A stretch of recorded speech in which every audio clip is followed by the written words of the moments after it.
The vigil being held tonight for a staffer in the Department of Youth Services facility on Tinkham Road. That employee was seriously injured in an incident with a juvenile housed in the facility. Western Mass News reporter Lindsay Kane is live for us in Springfield with those details. Lindsay? Chris and Jordan, this incident happened on June 30th, and just over a week now, friends, family, and colleagues are set to gather to pray for the victim. His condition is still unknown at this time. Western Mass News has learned the victim was a contractor inside the building. Several different agencies all confirming the victim was hospitalized after an incident involving a juvenile housed in the Department of Youth Services on Tinkham Road. DYS houses juvenile offenders and minors committed as juvenile delinquents. The Center for Human Development runs some programs in the building. I reached out to a representative a little while ago, and he says he had no new information.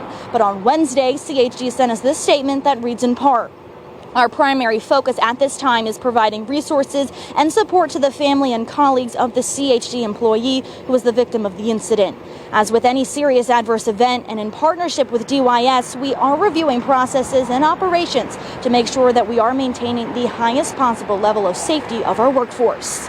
A union representative for Ask Me Council 93, who represents around 450 workers in the state system, tells Western Mass News while the victim is not in the union, the group has been working for years to help reduce attacks on anyone working in state facilities.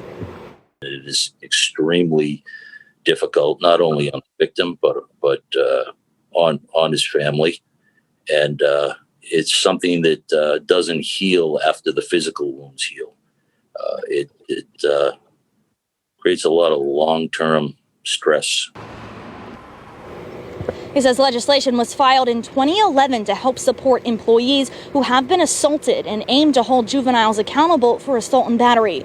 Ultimately, the legislation did not pass, but the union signed an agreement with the facility commissioner that gives them the support they were seeking from the legislation.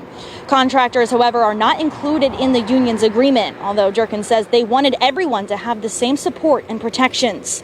Before the legislation was filed years ago, Durkin says there were around 200 attacks on employees by juveniles housed in state facilities. Since signing the agreement with the commissioner, attacks have been reduced but have not gone away.